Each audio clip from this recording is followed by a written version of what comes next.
I had a medical emergency that could have killed me, but instead of helping, he boarded a flight. What he didn't know, that decision would cost him far more than he ever imagined.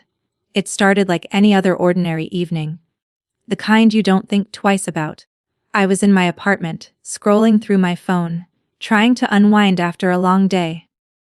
Outside, the sky had turned gray, and the air felt unusually heavy, almost like a storm was coming. At first, I thought the strange feeling in my chest was just stress. Work had been exhausting lately, and I hadn't been sleeping well. But, within minutes, that dull discomfort turned into something much sharper, something that made it hard to ignore.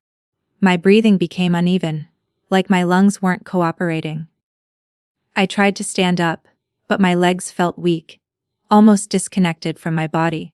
Panic slowly started creeping in. This wasn't normal. My hands began to tremble as I reached for my phone, trying to stay calm, trying to convince myself it wasn't serious. But deep down, I knew something was very wrong. The first person I thought of was Ryan. For 3 years, he had been the one I leaned on, the one who always said he'd be there for me no matter what. I believed him. Without thinking twice, I called him, hoping he would pick up quickly, hoping I wouldn't have to explain too much, because I didn't even have the strength to talk properly. The phone rang longer than it should have. Each second felt heavier than the last. My chest tightened further, and I could feel my heartbeat racing in a way that made everything more terrifying. When he finally answered, there was no urgency in his voice, no concern, just a casual tone that instantly made me feel small. He said he was busy. I struggled to form words, barely able to breathe, as I tried to explain what was happening. I told him something was wrong, that I couldn't breathe properly, that I thought I needed help. I expected him to react immediately, to ask questions, to tell me he was on his way. Instead, there was a pause, followed by a sigh that cut deeper than anything else. He told me he was at the airport. For a moment, I didn't understand what he meant. Airport. Trip. None of it made sense. He hadn't told me anything about leaving. My mind was already foggy from the pain, and trying to process this information only made it worse. When I asked him what he was talking about, he casually mentioned a trip with his friends. As if it were something insignificant, something I should have remembered. I could feel the room spinning. The walls seemed to close in as I tried to stay conscious. I told him I needed to go to the hospital. I didn't say it dramatically. I didn't exaggerate. I just said it as it was, hoping that would be enough to make him understand. But it wasn't. He told me to call a cab. Just like that. No hesitation, no concern, no second thought. His voice was distant, almost annoyed, like I was interrupting something important. He said I would be fine, that I should text him when I felt better. And before I could say anything else, before I could even process what had just happened, the call ended. The silence that followed was louder than anything I had ever experienced. I stared at my phone for a moment, unable to believe what had just happened. My chest tightened even more, and I felt myself losing control. I tried to stand again, but this time my body gave up completely. I collapsed onto the kitchen floor. The cold tiles pressed against my skin, but I could barely feel them.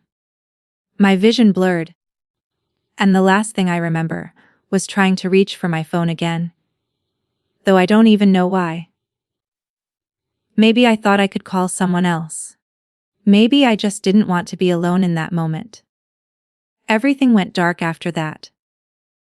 When I opened my eyes again, I was surrounded by white walls and the faint beeping of machines. It took a few seconds for reality to settle in. I was in a hospital bed, hooked up to equipment, my body weak and heavy. A nurse noticed I was awake and quickly came over, explaining that I had been brought in. by a neighbor who found me unconscious. If they hadn't checked on me, things could have ended very differently. The doctor later confirmed how serious it had been. It wasn't just stress or exhaustion. It was a severe medical emergency, one that could have easily turned fatal if I hadn't received help in time. The word fatal stayed with me, repeating in my mind like an echo I couldn't escape. While I was lying there, trying to process everything, my phone sat on the table beside me. I kept looking at it, expecting it to light up, expecting his name to appear on the screen. I told myself he would call once he saw the missed calls or messages. I told myself he would realize something was wrong. But hours passed. Then a full day, then another. There was nothing. No calls, no messages, no concern. Eventually, curiosity and disbelief pushed me to check his social media. What I saw felt unreal. There he was, smiling on a beach, holding a drink, surrounded by friends. The captions were cheerful, full of excitement, talking about how amazing the trip was. There was no sign that anything was wrong, no indication that the person who claimed to care about me had any idea what I had gone through. Something inside me shifted at that moment. It wasn't loud or dramatic. It didn't feel like anger at first. It was something quieter, something colder. A realization that settled deep within me, making everything painfully clear. The person I had trusted with my life had chosen convenience over me without hesitation. The promises, the words, the reassurances, all of them felt empty now. When he finally called days later, his tone was casual, almost careless, as if nothing significant had happened, as if the last few days hadn't changed everything for me in ways he couldn't even begin to understand sometimes.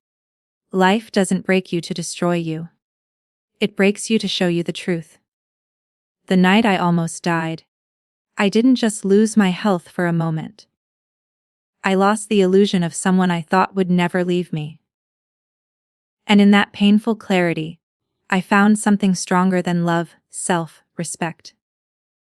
Because in the end, the real revenge wasn't what I did to him. It was choosing myself.